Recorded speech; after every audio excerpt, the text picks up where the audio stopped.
Bismillahirrahmanirrahim. Assalamualaikum warahmatullahi wabarakatuh. Saya Taufik Abdullah Atamimi dari MPAIB.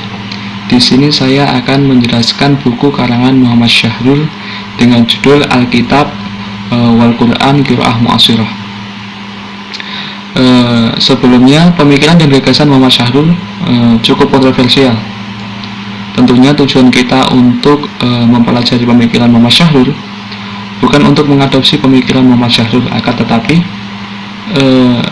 agar tahu bagaimana orang mendekati Islam dan tahu ide-idenya yang kemudian menjadi gagasan dalam mendekati Islam. Hasil gagasan Muhammad Syahrul yang cukup kontroversial yaitu teori batas atau teori limit, yang tentunya gagasan ini sangat menarik untuk kita analisis, kita kaji, dan kita kritisi. Kemudian biografi Muhammad Syahrul.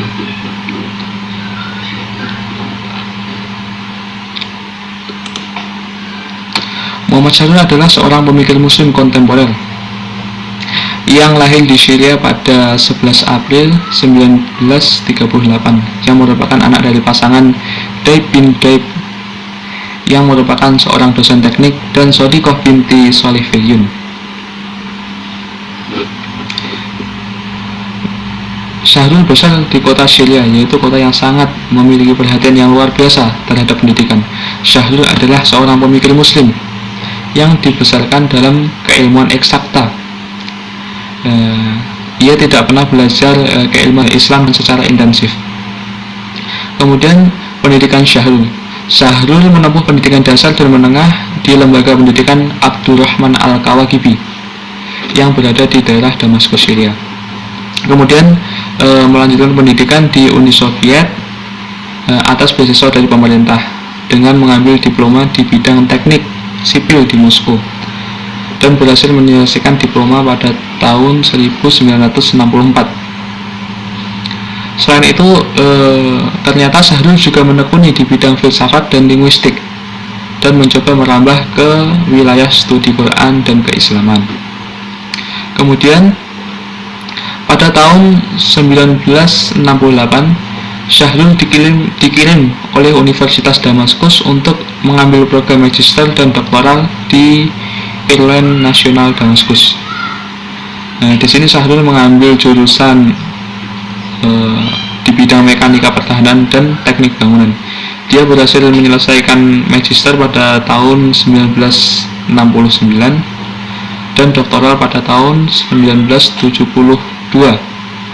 Setelah itu Syahrul kembali ke Damaskus untuk mengajar di Universitas Damaskus pada mata kuliah mekanika pertahanan dan geologi.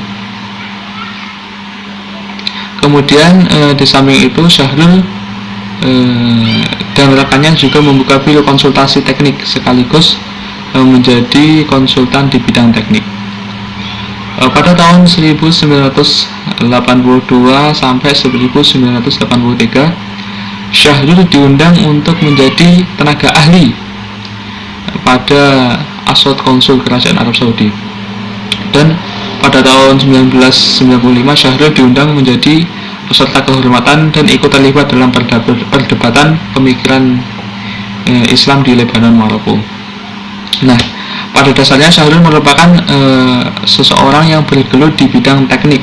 Namun sejak saat itu Syahrul mulai tertarik mengkaji keislaman seperti hadis hingga mengkaji Al-Quran secara serius dengan pendekatan teori linguistik, filsafat, bahkan sains modern. Kemudian pemikiran dan gagasan Muhammad Syahrul. Kajian Syahrul terhadap keilmuan Islam sebenarnya dimulai sejak dia berada di Irlandia, sejak dia mengambil program magister dan doktoral. Kemudian buku pertama yang terbit adalah Alkitab wal Quran Qiraah Mu'asirah yang terbit pada tahun 1990. Buku tersebut merupakan buku pemikiran yang cukup panjang, sekitar 20 tahun. Pada tahun 1970 sampai 1980, Syahrul memandang bahwa kajian keislaman yang dilakukannya kurang membuahkan hasil dan tidak ada teori baru yang ia peroleh. Dia merasa bahwa 10 tahun awal dia terkekang dengan literatur keislaman klasik yang memandang Islam sebagai ideologi baik dalam pemikiran Islam maupun fikih, sehingga dalam implikasinya akan mengalami stagnasi yang nyaris hanya berjalan di tempat, karena seolah-olah oleh pemikiran tafsir klasik dianggap sebagai hasil yang final. Kemudian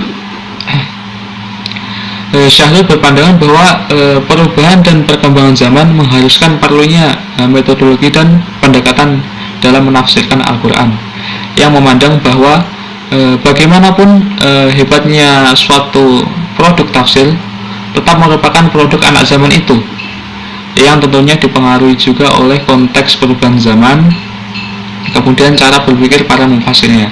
Di sini terlihat bahwa Syahrul menginginkan menafsirkan ulang ayat-ayat sesuai dengan perkembangan serta mendobrak kejumudan penafsiran Al-Quran.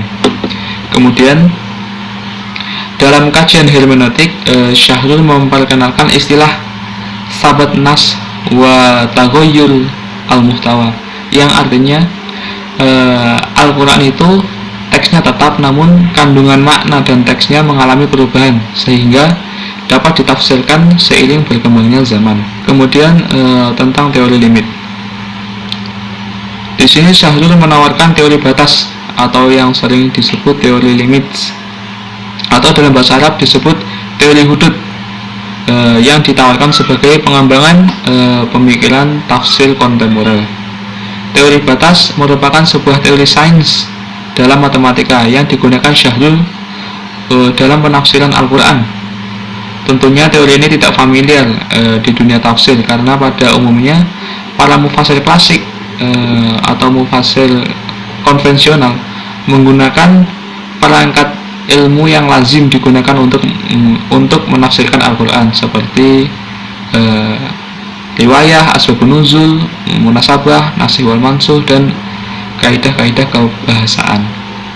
Sedangkan ilmu modern seperti sains dan linguistik belum dimasukkan. Nah, hal ini yang dipandang Syahrul sebagai keterbatasan dan kekurangan tafsir terdahulu. Kemudian dalam menafsirkan Al-Quran, Syahrul membagi menjadi dua metode, yaitu metode ijtihad yang dipakai untuk memahami ayat-ayat muhkam, dan metode takwil untuk memahami ayat-ayat mutasyabihat. Ijtihad dengan pendekatan teori batas atau teori limit adalah sebuah metode memahami ayat-ayat hukum Al-Quran dengan konteks sosio-historis masyarakat kontemporer, sehingga ajaran Quran masih tetap kontekstual dan masih dalam wilayah batasan hukum Allah. Kemudian istilah hudud sendiri merupakan jamak dari kata had yang mempunyai arti batas atau penghalang. Namun dalam fikih konvensional, kata hudud ini diartikan sebagai ancaman hukuman yang telah ditentukan kadarnya dalam Al-Quran dan hadis, dan hukuman tersebut tidak dapat ditawar-tawar lagi, sehingga dalam hudud konvensional tidak ada ruang untuk ijtihad lagi. Di sini ulama konvensional mengidentifikasi tindakan yang diancam dengan hukuman hudud. Yang pertama adalah perzinaan. Jika pelakunya adalah bujang atau masih perawan, mendapat hukuman dera 100 kali atau pukulan 100 kali. Dan apabila pelakunya sudah menikah atau dalam ikatan pernikahan, hukumnya adalah had rajam hingga meninggal. Dalam hal ini dijelaskan pada surat An-Nur ayat 2. Yang kedua adalah menuduh wanita baik berbuat zina. Nah, di sini apabila penuduh tidak dapat menghadirkan saksi-saksi yang diperlukan, maka diancam hukuman had dera 80 kali. Hal ini dijelaskan pada surat An-Nur ayat 4. Yang ketiga adalah tentang pencurian. Pelakunya diancam potong tangan. Hal ini dijelaskan pada surat Al-Maidah ayat 38. Yang keempat adalah minum khamr. Pelakunya diancam dera 40 kali. Di sini dijelaskan dalam hadis Imam Muslim. Yang kelima adalah gangguan keamanan atau perampokan. Pelakunya dibunuh, disalib, atau dipotong tangan atau kaki atau dibuang dari tempat kediamannya. Ini dijelaskan pada surat Al-Maidah ayat 33. Kemudian yang keenam adalah pembunuhan secara sengaja. Pelakunya diancam had dibunuh atau kisos. Di sini dijelaskan pada surat Al-Baqarah ayat 178. Meskipun demikian, secara teoritis hukum hudud ini bersifat paten, namun terkadang dalam eksekusi hukumannya sangat tergantung dengan situasi dan kondisi. Contohnya pada masa Umar bin Khattab, beliau tidak menghukum potong tangan atas pencurian karena ia adalah seorang yang miskin dan ketika itu musim pacaklik. Kemudian dengan contoh tersebut menjadikan terinspirasinya bagi para penafsir kontemporer seperti Muhammad Syahrul. Kemudian Syahrul membagi hudud menjadi dua bagian. Yang pertama adalah al-hudud fil ibadah, yaitu batasan-batasan yang berkaitan dengan ibadah murni, yang di dalam hal ini tidak ada ruang untuk berijtihad. Contohnya adalah sholat, puasa, haji, yang mana tetap dipahami dan dilakukan seperti yang dipraktikkan Nabi terdahulu. Kemudian al-hudud fil ahkam, yaitu batasan-batasan dalam hukum. Dalam hal ini Syahrul membagi batasan menjadi 6 macam. Yang pertama adalah hadul a'la, yaitu batas maksimal. Dalam hukum ini memiliki batas maksimal saja, sehingga dalam penetapan hukum tidak boleh melebihi, namun boleh di bawahnya atau tetap pada batas yang telah ditentukan oleh Allah Subhanahu wa taala. Contohnya pada surat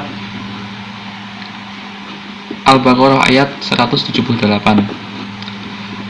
Yang dalam hal ini menurut Syahrul, potong tangan adalah batas teratas dari sebuah hukuman. Jadi hakim diperbolehkan untuk berijtihad, namun tidak boleh melebihi batas teratas dari suatu hukuman.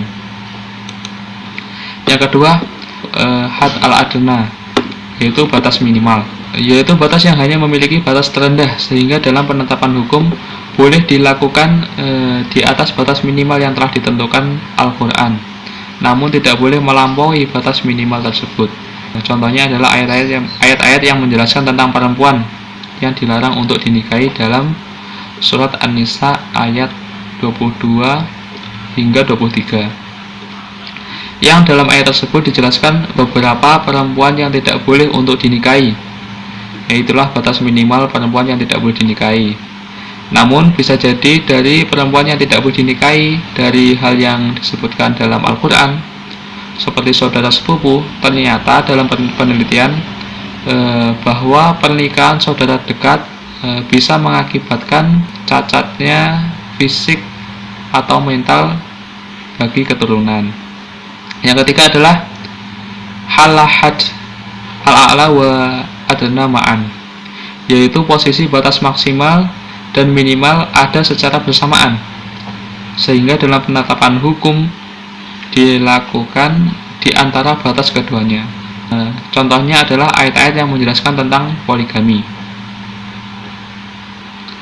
Kemudian yang keempat adalah halah mustaqim, atau posisi lurus, yaitu batas yang tidak memiliki batas maksimal dan batas minimal, sehingga tidak ada alternatif hasil dari penerapan hukum selain yang disebutkan dalam ayat-ayat tersebut.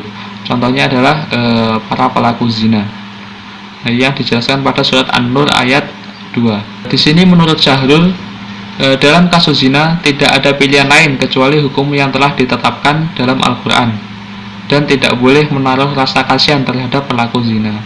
Yang kelima adalah halahadul a'la dunal mamas bil had al-adna abadan, yaitu batas maksimal tanpa menyentuh garis dasar minimal sama sekali. Contohnya adalah fenomena hubungan laki-laki dan perempuan yang pada awalnya hubungan biasa saja tanpa melibatkan fisik, kemudian meningkat perlahan pada hubungan fisik sampai mendekati garis mustaqim, yaitu batas perzinahan.